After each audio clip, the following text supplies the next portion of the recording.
हाँ जी, 12th class.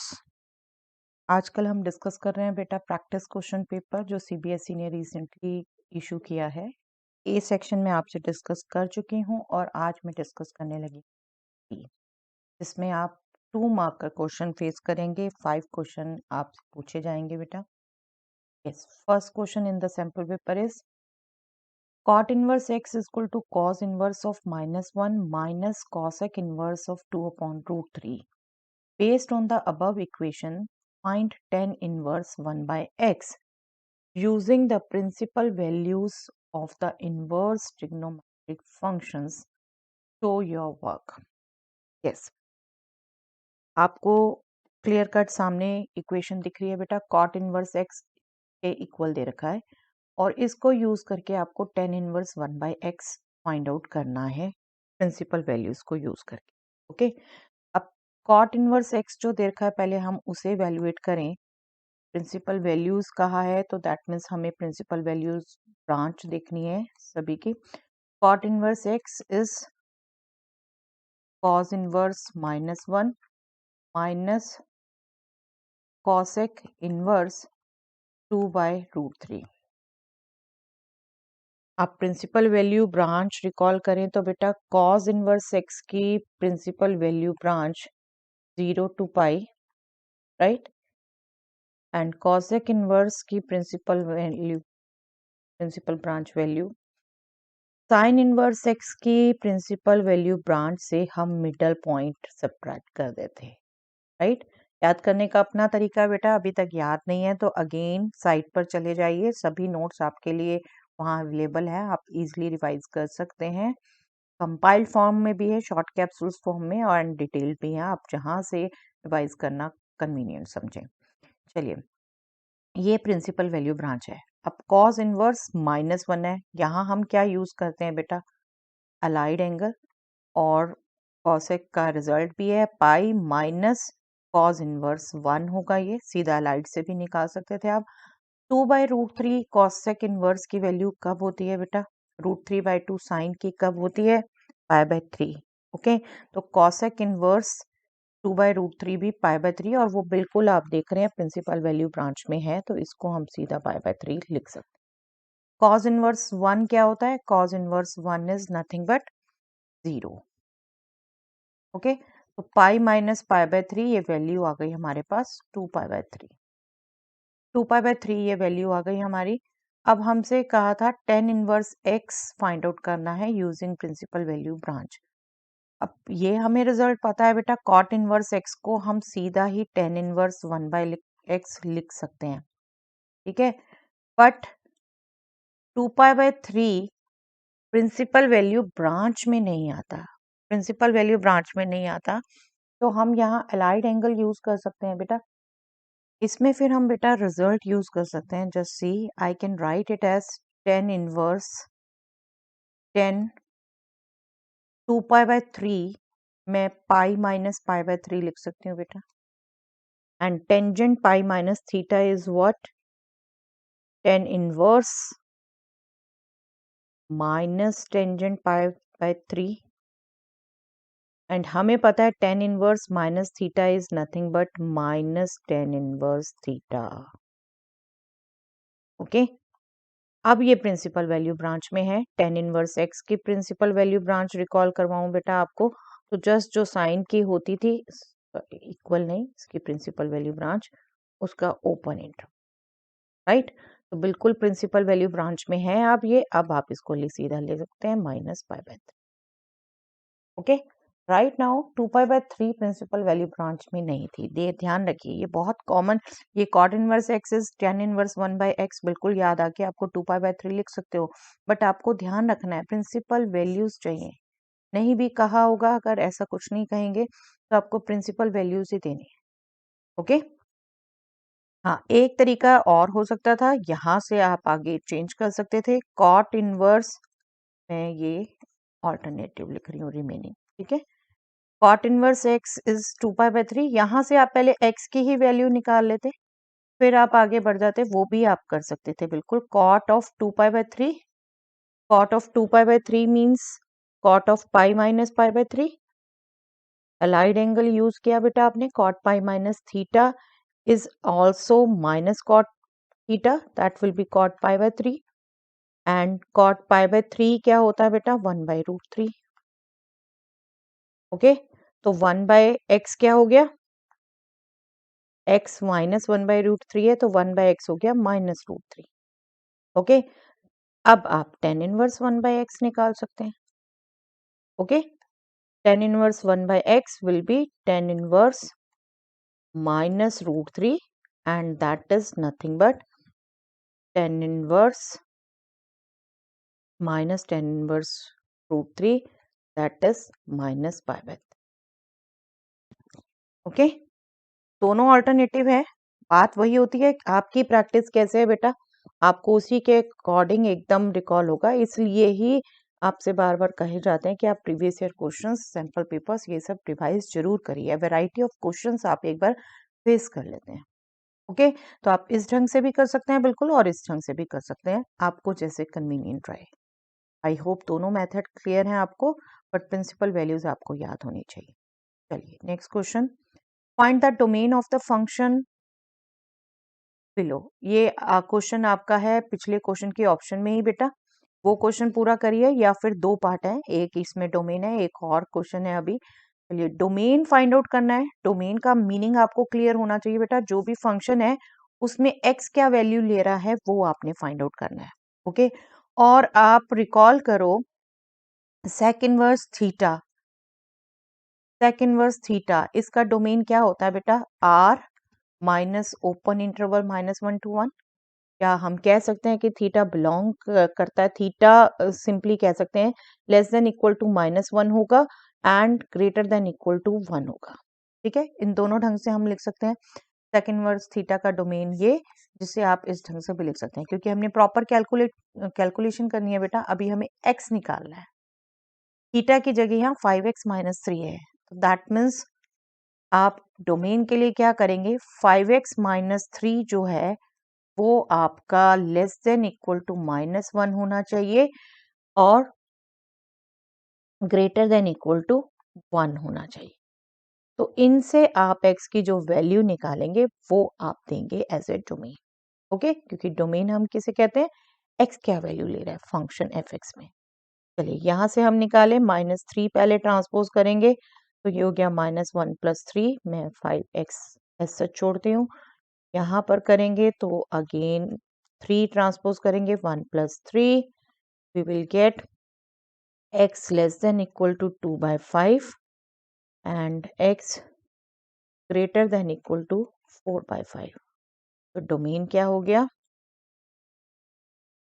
आप इसको इंटरवल फॉर्म में भी लिख सकते हैं बेटा, -∞ to 2/5 पर 2/5 पर क्लोज, यूनियन 4/5 से ग्रेटर, 4/5 टू इन्फिनिटी. ओके, तो ये डोमेन हो गया. डोमेन हमेशा ध्यान रखिए, फंक्शन f(x) में x क्या वैल्यू ले रहा है वो आपका डोमेन. चलिए ये इसका सेकंड पार्ट है बेटा, फर्स्ट क्वेश्चन के ऑप्शन में ये सेकंड पार्ट है. Find the range of the function below. उसमें डोमेन पूछा है, इसमें रेंज पूछा है, और रेंज का भी मीनिंग ध्यान रखिए, f(x) क्या वैल्यू ले रहा है. और डेफिनेटली देखिए इनवर्स ट्रिग्नोमेट्रिक फंक्शन इन्वॉल्व है तो प्रिंसिपल वैल्यू ब्रांच आपको स्पेसिफिकली कह रखा है. अनलेस अनटिल आपको नहीं कह रखा तब भी आपको प्रिंसिपल वैल्यू ब्रांच ही निकालनी है, ये आपको थ्योरी करते करते बताया हुआ है. तो बस आपने उसी के अकॉर्डिंग चलना है बेटा. कॉस इनवर्स थीटा की क्या प्रिंसिपल वैल्यू ब्रांच होती है, बस उसी को यूज करना है बेटा. कॉस इनवर्स 1/2x - 1, इसकी प्रिंसिपल वैल्यू ब्रांच क्या होती है, ये लाई करता है बेटा बिटवीन 0 एंड पाई. अभी रिकॉल किया हमने, बस हमने ये f(x) का एक्सप्रेशन लाना है. उसके लिए क्या है, कॉस इनवर्स x से पहले 3 मल्टीप्लाई हो रहा है, हम 3 मल्टीप्लाई कर दें थ्रू आउट, 3 मल्टीप्लाई कर देंगे ये आ जाएगा हमारा. देन 2 सब्ट्रैक्ट हो रहा है, ये 0 हो गया, अब 2 सब्ट्रैक्ट कर दें, 0 - 2, 3 cos inverse 1/2x - 1 -2 less than equal to 3 pi -2. Okay, जो जो यहाँ ऑपरेशन हो रहे हैं वो हमने इनइक्वालिटी के दोनों तरफ करने हैं। ये हो गया -2 और ये देख रहे हैं ये हो गया fx, राइट। हमें रेंज यही चाहिए था, fx क्या वैल्यू ले रहा है और वो आगे है, हम आ गया हमारे पास fx lies between -2 and 3 pi -2, that means range क्या हो गई, close interval -2 to 3 pi -2. Okay, a good question to revise domain and range. चलिए, इस पेपर की यही ब्यूटी है बेटा, आपको कंसेप्ट्स बहुत अच्छे अच्छे रिवाइज हो रहे हैं। चलिए next question, the matrix A is the sum of a symmetric matrix B and a skew symmetric matrix C. Find C. Show your work. Yes, show your work तो यहाँ मोस्टली क्वेश्चंस में लिखा होता है बेटा। चलिए एनीवे आपको कहा है A मैट्रिक्स जो है वो sum of symmetric and skew symmetric, ये दो मैट्रिसेस के सम की फॉर्म में दिखाई जा रही है। सी फाइंड आउट करने को कहा है बेटा। इफ यू रिमेम्बर बहुत मेन क्वेश्चन था बेटा, ये भी लॉन्ग क्वेश्चंस में ही आता है। हम क्या करते हैं, बी हमारा होता है half A plus A transpose और सी जो स्क्यू सिमेट्रिक है वो हमारी होती है half A minus A transpose.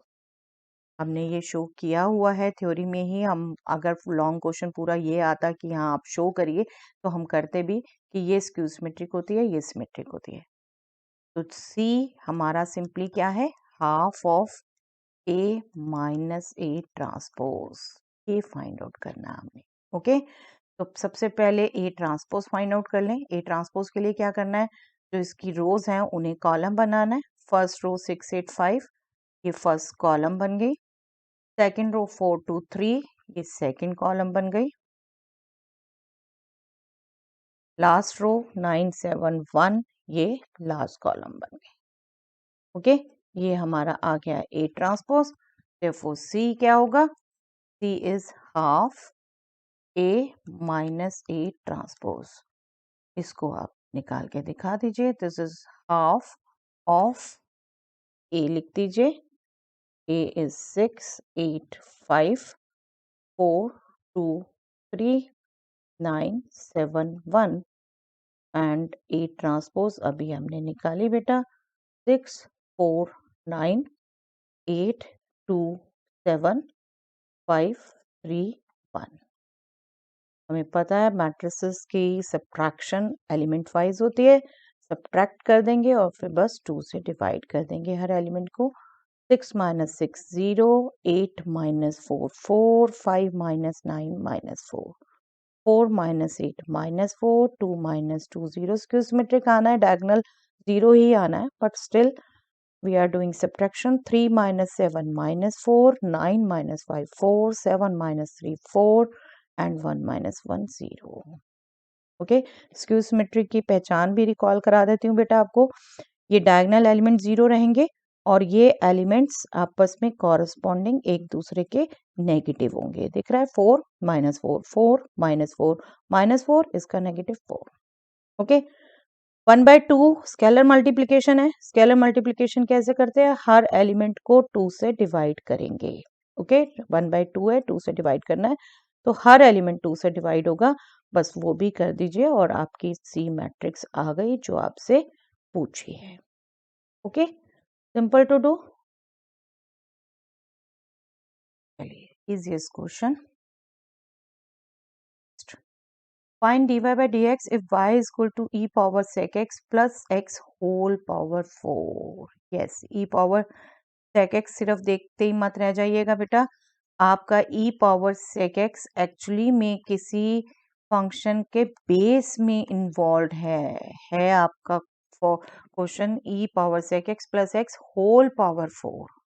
ठीक है, तो dy by dx निकलेगा आपका चेन रूल यूज होके। ओके, लॉगरिथमिक यहाँ अभी माइंड में बिल्कुल मत लाइएगा, और ई पावर एक्स का आपके पास फॉर्मूला है वहां भी चेन रूल यूज होगा, बट अभी क्या है, चेन रूल यूज करेंगे तो पहले फॉर्मूला यूज करेंगे आप एक्स पावर 4 का, एक्स की जगह ये पूरा एक्सप्रेशन। ओके चलिए, ये क्वेश्चन मैं स्टेप बाय स्टेप लिखती हूँ। 4x क्यूब होता है एक्स पावर 4 का डेरिवेटिव, दैट मीन्स 4 इंटू जो हमारा बेस है e power sec x plus x whole power 3। अब हमने डेरिवेटिव करना है पूरा e power sec x plus x को। ओके, चेन रूल यूज हुआ एक बार।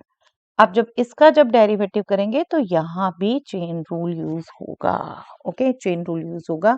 ये आपका S H 4 into e power sec x plus x whole power 3। अब ई पावर सेक एक्स का जब डेरिवेटिव करेंगे, हमें पता है ई पावर एक्स का डेरिवेटिव ई पावर एक्स। यहाँ पर आप क्या करेंगे, ई पावर सेक एक्स को with respect to sec x differentiate करेंगे, राइट, चेन रूल के लिए। और सेक एक्स का derivative sec x into 10x फिर मल्टीप्लाई करेंगे, राइट, ये मल्टीप्लाई करेंगे और फिर x का डेरिवेटिव 1। ये चेन रूल यूज हुआ। ओके, हम इसको यहीं छोड़ सकते हैं, ये मल्टीप्लाई आपने स्किप करना है स्किप कर दीजिए, अदरवाइज नो इशू, ऐसे भी लिखा रहे कोई प्रॉब्लम नहीं है। ओके, चेन रूल में चेन रूल यूज करना है, बस वहां केयरफुली लगाइए। चलिए next question. The position vectors of the point P, Q and R are okay, small p q r position vector दे रखे हैं और देख रहे हैं कैप दे रखा है, दैट मीन्स ये यूनिट वेक्टर है। A vector v is equal to k times q plus r is such that vector p dot v is q dot v where k is a scalar. Prove that p minus r dot p minus q is equal to 0.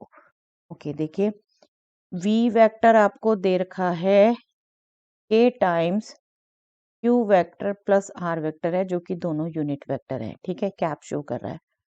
और ऐसा है कि p vector dot v vector equal to q vector dot v vector है। Okay, तो आपको ये result show करना है। हम क्या कर सकते हैं, हम v वेक्टर सब्स्टिट्यूट कर सकते हैं, यहाँ पर p डॉट v इसमें सब्स्टिट्यूट कर दें, p dot k into q vector plus r vector equal to q vector, sorry p vector हमारा यूनिट वेक्टर, यही थोड़ा सा साथ साथ ध्यान रखना होता है बेटा। p वेक्टर हमारा यूनिट वेक्टर था, q वेक्टर v को भी पुट कर दिया हमने k into q vector plus r vector. Okay, अब इसमें क्या कर सकते हैं हम, k स्केलर ही है, हम बाहर ले लेते हैं p dot q, okay, plus p dot r जो गिवन है, बस उससे थोड़ा सा स्टार्ट कर लीजिए, अपने आप कैलकुलेशन होते होते आपको आ जाएगा। के अगेन स्केलर है बेटा, दोनों से मल्टीप्लाई है, इसे बाहर ले लेते हैं, q dot q plus q dot r। चलिए, आपको पता है बेटा q, ये कैप ही बता रही है ये स्केलर है, तो q डॉट q जो यहाँ इन्वॉल्व हुआ वो 1 होगा, ये 1 होगा। k दोनों तरफ है स्केलर, हम कैंसिल कर सकते हैं, p dot q plus p dot r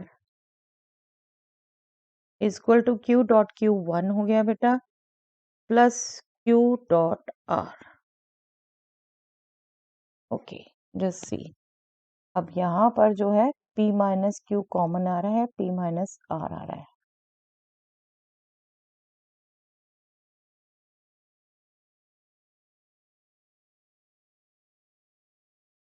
यहाँ से अगर हम p माइनस q निकालें,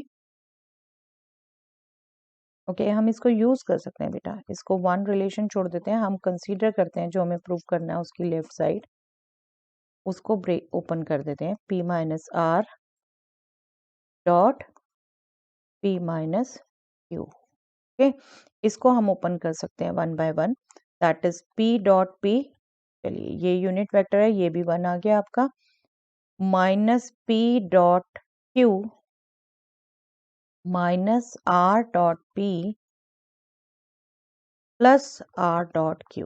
ओके, 1 बाय 1 हमने सिर्फ मल्टीप्लाई किया है, p को इन दोनों से किया, p dot p dot q, बीच में सब्ट्रैक्शन है, फिर r को किया इन दोनों से, r डॉट p और r डॉट q।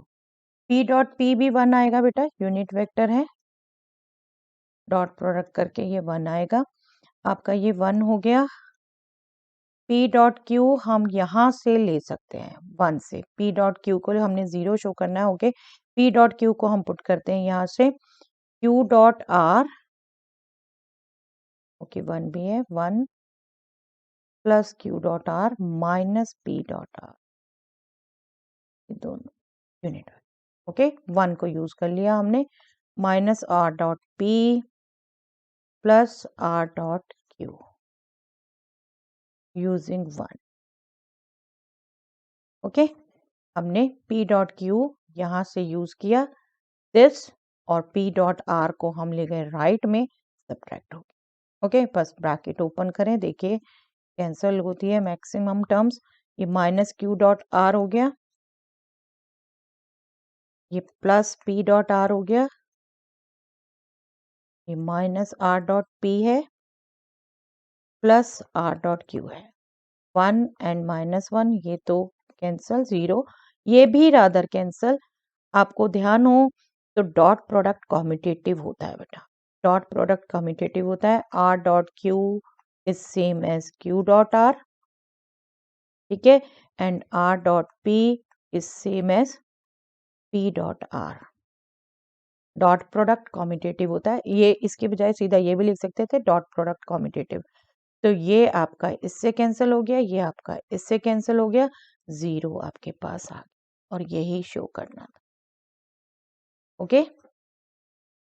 तो that is slightly a new question, और वेक्टर्स में रादर ऐसे आते हैं बेटा, वेक्टर्स में आपको हमेशा नए नए क्वेश्चन फेस करने को मिलेंगे, बट सिंपली जो गिवन है उसको लिखिए, देखिए यही किया हमने, गिवन को लिखिए, उससे आगे बढ़िए, और अपने आप आपको डायरेक्शन मिल जाएगी। यहाँ पर हम जरा सा अटके भी, एकदम नहीं सूझता अगर, बिल्कुल आप जो कंसीडर करना है, प्रूव करना है, उसको कंसीडर कर लीजिए, अपने आप ऑटोमेटिकली ये यूज हो, ओके। तो घबराइए नहीं कभी भी नया ऐसा नए क्वेश्चन देख के।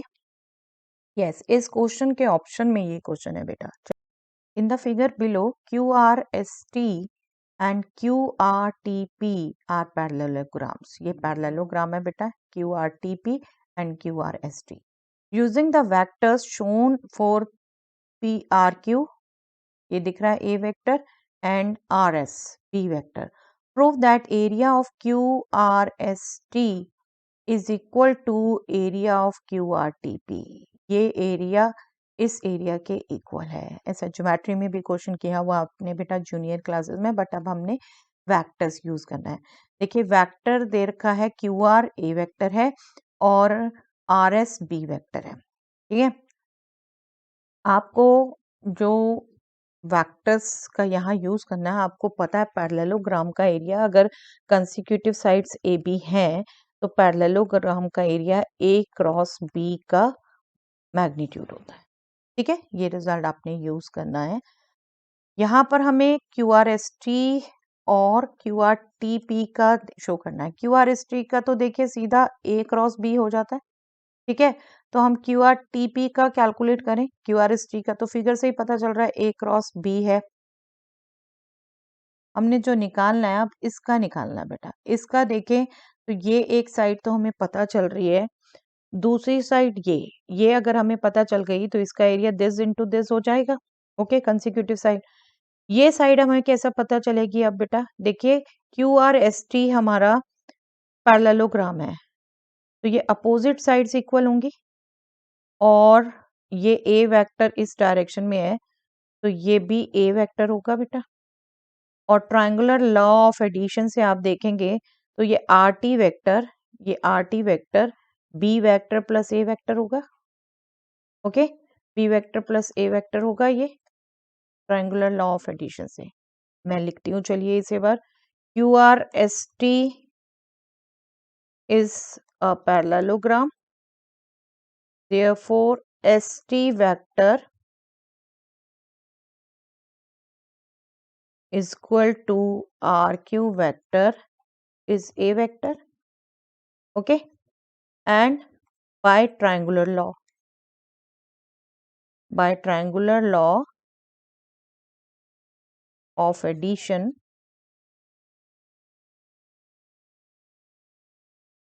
rt vector is nothing but rs vector plus st vector, okay। That means B vector plus A vector. Okay, simple vectors की नॉलेज से ये दोनों चीजें आ जाती हैं बेटा, और अब हम ये यूज कर सकते हैं। क्यू आर टी बी का area, therefore area of parallelogram QRTP क्या हो जाएगा? Magnitude of QR into RT। ठीक है, QR no doubt negative of a है बेटा, बट कंसेक्यूटिव ही लेना है। आप इसे सिंपली ए भी ले सकते हो, नेगेटिव लेंगे भी तो मैग्नीट्यूड में वो खत्म हो जाएगा। आप सीधा ए लिख सकते हो, ए cross B plus A cross B plus ए, और इसको हम ओपन करें ब्रैकेट को तो ये हो गया A cross B plus A cross A. हमें पता है सेम वेक्टर्स आपस में क्रॉस प्रोडक्ट करके जीरो वेक्टर देते हैं, जीरो वेक्टर देते हैं, तो ये हो गया A cross B, because A cross A जो है वो जीरो वेक्टर है। ठीक है, जीरो वेक्टर है, and this is what area of parallelogram QRST। यही हमें शो करने को कहा था बेटा, ये शो हो गया। Okay, good question. वेक्टर्स में ऐसे ही आएंगे बेटा क्वेश्चन, बट वेक्टर्स की बिल्कुल बेसिक नॉलेज आप अपनी यूज करिए, आपसे बिल्कुल क्वेश्चन होंगे। अपने रिजल्ट्स अपने स्ट्रॉन्ग रखिए बेटा, और यही आप रिवाइज कर सकें, आप इजीली साइट पर जाके शॉर्ट कैप्सूल्स खोल सकते हैं बेटा। जिन्होंने हार्ड कॉपीज ली हैं गुड, अदरवाइज साइट में सब कुछ अवेलेबल है, वहां से रिवाइज करिए। The vector equation of a line AB is given as this. Okay. The coordinates of A are this, and R is the position vector of a point XYZ on AB. Okay. General point R का XYZ दे रखा है, और A point का दे रखा है coordinate X1, Y1, Z1. Okay. What is the equation of this line in Cartesian form? इस line की Cartesian form में equation क्या होगी? If A's coordinate are -2, 5, -3, use the Cartesian equation of the line to find the coordinates of B. Okay, Cartesian equation he use करके आपने फिर B के coordinates निकालने हैं। Okay, R दे रखा है बेटा x1 1 plus lambda I plus y1 1 plus 2 lambda j plus z1 1 plus 3 lambda k। अब आपको जनरल इक्वेशन याद दिलवाऊं तो R is equal to A plus lambda B. A point का पोजीशन वेक्टर होता था और बी डायरेक्शन शो करता था। ठीक है, तो इस फॉर्म में एक्सप्रेस कर दें। अभी दिख रहा है बेटा आपको, नहीं है ये क्लियर कर, बट लैम्डा के बेस पे हम सेपरेट कर सकते हैं इसे। लैम्डा से बिना वाली टर्म आपकी ए वेक्टर दे देंगी, हम इसको लिख लेते हैं x1i। आप देख रहे हैं x1 इससे भी मल्टीप्लाई होगा, इससे भी, ये ध्यान रखिएगा। x1i हम सिर्फ अभी ये वाली टर्म लिख रहे हैं। ठीक है, ये भी 1 है, 1 इंटू y1 y1j, और ये भी 1 है, प्लस z1k। ये आपको ए पोजीशन वेक्टर देगा प्लस लैम्डा। अब हम सेकंड वाला लिख रहे हैं, ओनली लैम्डा है x1 लेकिन उसके साथ मल्टीप्लाई है, ध्यान रखिए। और यहाँ लैम्डा के साथ 2 भी मल्टीप्लाई है, 2y1 हो गया, 2y1j, और यहाँ पर 3 मल्टीप्लाई है लैम्डा के साथ, 3z1k। ओके, ये आपकी स्टैंडर्ड फॉर्म आ गई। अब R is equal to A plus lambda times B। तो A पोजीशन वेक्टर हो गया और B आपका डायरेक्शन वेक्टर हो गया। अब यहाँ पर R भी हम पुट कर सकते हैं बेटा, R के कोऑर्डिनेट्स भी दे रखे हैं, xi plus yj plus zk। Okay, आप इसको इसमें बदल के तो भी डायरेक्ट सीधा लिख सकते हो, x minus x1 upon x1, y minus y1 upon 2y1, z minus z1 upon 3z1 is nothing but lambda. Okay, इसको इसमें बदल के इससे सीधा लिखते हैं कई बच्चे, वो करें। अदरवाइज यहीं पर ही एक्स आई वाई जेड जेड के जो बेसिक हम करते हैं इसको लाने के लिए, लाइकवाइज कंपेयर कर सकते थे। Let me just write once, मतलब आपने आर को यहाँ यहीं पे लिख दिया ये, तो जब आपने लाइक टर्म्स कंपेयर की तो x आपका आ गया बेटा x1 times 1 plus lambda, y आ गया आपका y1 times 1 plus 2 lambda, z आ गया आपका z1 times 1 plus 3 lambda. Okay, इन तीनों में से हम लैम्डा निकाल लें बेटा, बस लैम्डा हमने केयरफुली निकालना है। ये x1 प्लस x1 लैम्डा है, भूलिएगा मत, x minus x1 upon x1, ये लैम्डा आ जाएगा। यहां से निकालेंगे lambda y minus y1 upon 2y1। Okay, यहां से लैम्डा निकालेंगे z minus z1 upon 3z1 equal to lambda, ये आया। ओके, तो दोनों तरीके से कर सकते हैं आप, बिल्कुल ये ऐसे निकालना ये थ्योरी में आपको सिखाई रखा है। कई बच्चे बिल्कुल सीधा यहाँ से लिख लेते हैं, तो आपने इसको ऐसे लिख लिया फिर कन्वर्ट कर लिया या ऐसे कर लिया, that totally depends on you. Cartesian form आनी चाहिए। और ये फर्स्ट पार्ट आपका हो गया, कार्टेशियन फॉर्म पूछी थी आ गई, आप लिख दीजिए it is the Cartesian form. Okay,